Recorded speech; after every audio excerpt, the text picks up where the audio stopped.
NASCAR Sprint Cup Racing on Fox is sponsored by Chevy, the most wins in NASCAR history.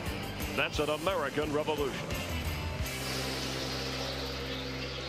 Green flag, 237 laps in, 163 to go. And Denny Hamlin, who's led all but one caution flag lap tonight, steps out with the lead ahead of teammate Kyle Busch, Mark Martin, Martin Truex, and Greg Biffle after a long red flag for a 10-car pileup. I think Denny must have heard Kyle say, I'm going to try to get up on the outside of him on that restart. He took off, man. He shot out like a cannon. Yeah, we have 19 cars on the lead lap. We have one car officially out, Kurt Busch in the 2 car, and we have 5 or 6 cars in the garage area trying to get back out on the racetrack. See Dale Earnhardt Jr. there in the 88 car, one of the cars that came to pit road under that last caution to get 4 tires. I'll tell you what, Larry, these guys are still trying to wreck again. Yep. A lot of smoke from Robbie Gordon locking it up into turn 1. Locking them up, going down in the corner, and 3 wide again. Jamie Max into the top 10. He got the free pass back on lap 129 in the 26 and has fought his way back into contention, as has Jeff Gordon, who just made the pass on Dale Earnhardt Jr. to move into 7th place. That little red flag over there, it's not a bad thing. Halfway through the race, stop, catch your breath, regroup, get you a big old drink of cold something or another, and have at it. How about Jeff Gordon? Started the weekend, the car was dog meat. He did not like that car at all. They qualified the worst he has ever started at Richmond, but they've kept working on it, made that car better and better. Now it's a top 10 car. Yeah, it definitely, they got enough cautions in the beginning that they were able to make the right adjustments. Thing I was impressed the most, and I think it's been well reported, is what a cheerleader Steve Letarte was, the crew chief, not only to Jeff Gordon, but to that pit crew and the guys working on this car. Yeah, that little accident back there really breathed a lot of life into some of these guys that were, outside the top 10. A lot of good cars got taken out over there. Top 10, he just passed Casey Kane to move into the top 5. And moving forward, here he goes by the 19 car. That's Elliott Sadler right now, who's actually 1 lap down in the 19. Now Kevin Harvick in the 29 car, he was one of the cars that elected to come to pit road and get 4 fresh tires, and I think he's reaping the benefits right now, working on McMurray in the 26 and Biffle in the 16.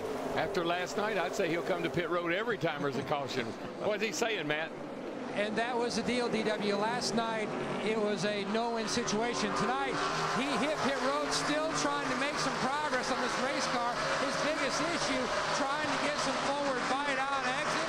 And meanwhile, the guy up front, Mark Martin, he was going to do what the guy in front of him did, and that was stay out. Well, guys, the clock is ticking. The clock is ticking on this race. The clock is ticking with opportunities to make adjustments on this race car as well. Well, one thing that I got, the 11 car is amazing. You think about this is an impound race. So whatever they did to that car to qualify on the pole, well, it had to be good for the race as well. This car has been flawless all night long. And not to mention the practice everyone got, including the 11 car, was 2 hours in the middle of the day. One concern we have, when we started this race, there was a stiff breeze blowing from out of the south, and there's a rain system that's been building down south of Petersburg and is on the way. This afternoon, we thought it wouldn't get here till about 2 a.m., but that storm is gaining momentum, and it's coming. Don't know how soon, but you just can't plan for this to be a 400-lap race because it might not go the distance. You got to run now like every lap is the last lap, because it's official now, because we are past the halfway point. We're told that storm is about an hour to an hour and 15 minutes away. Perfect. The perfect storm? The perfect storm. The race will end. We'll be in Victory Circle. It'll wash all the champagne off of you. Kind of like last week. It's perfect. Love it when a plan comes together. Kevin Harvick in the 29. We talked about him a second ago. We're riding with Tony Stewart in the 20. These guys right now working their way just back inside the top 10.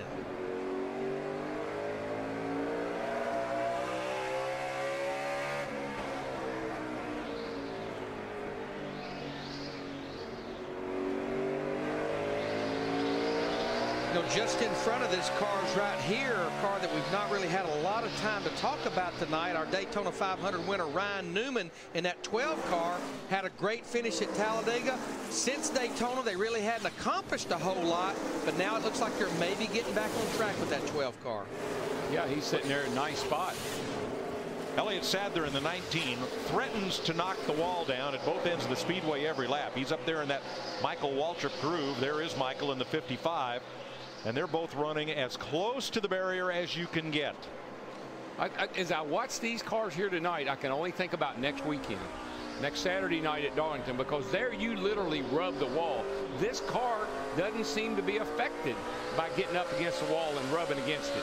Just keeps on going. It doesn't hurt it that much. And we'll try to keep you updated on those cars that were involved in that accident under the last caution as they go back out on the racetrack. Juan Pablo Montoya in the 42 is back out there 19 laps down. Remember, came in here 12th in the Sprint Cup Series points. And right now he would leave here 15th. Carl Edwards had some damage in that one. Most of the cars involved in that crash were lead lap cars. So it has really changed the complexion of this race from about 10th on back. Yeah, Burton had a lot of damage, but he's going pretty good. And here's Mark Martin, who's saying, okay, boys, it's getting a little late in the evening here. Might be time for me to show you I've been saving a little something, which wouldn't surprise me one bit. And as well as that car and that team performed at Phoenix about 3 weeks ago, not surprised to see them performing just as well. Started this race on the outside, the front row. They pretty much have been in the top 3 all night long. I can't help it. I got to say this. Good job, old man. Keep it rolling. Good job, old man. Talking to Mark Martin. That 18 car, it's so reminiscent of Earnhardt. You'd pass him, and then you'd look back in your mirror and you'd say, why did I do that? Now he's going to aggravate. Now he's going to aggravate the fire out of me. Steve?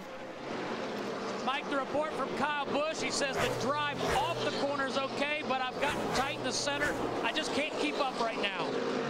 And when you're tight in the center and the car's not turning, it hurts the exit because you have to slow it down so much to get it to turn in the middle. Good race right here, Larry. 9th place. Ryan Newman in the 12, Harvick the 29, and Tony Stewart all racing for position 9th, 10th, 11th. And that was a little bit of give and take there on Kevin Harvick's part. We've seen so many cars get in trouble off turn 2 because the cars lunged to the wall. Harvick rolled out a little bit, and he went ahead and let Newman have the position. And wonder if these two guys are going to work together tonight, because they didn't seem to work together too well last week. But I tell you, Dale Jr. got a little bit better car, but you've got to, again, tip your hat to that 24 bunch.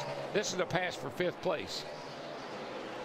Jeff Gordon started this race last. For him to be in the top 5, 250 laps in, is quite an accomplishment. And the reason he had to start last, as you said, he qualified well back there, but when they went to crank the car, it wouldn't crank. They had to work on the ignition and the starter, and per the impound rule, that's an unapproved adjustment. They had to go to the rear of the field.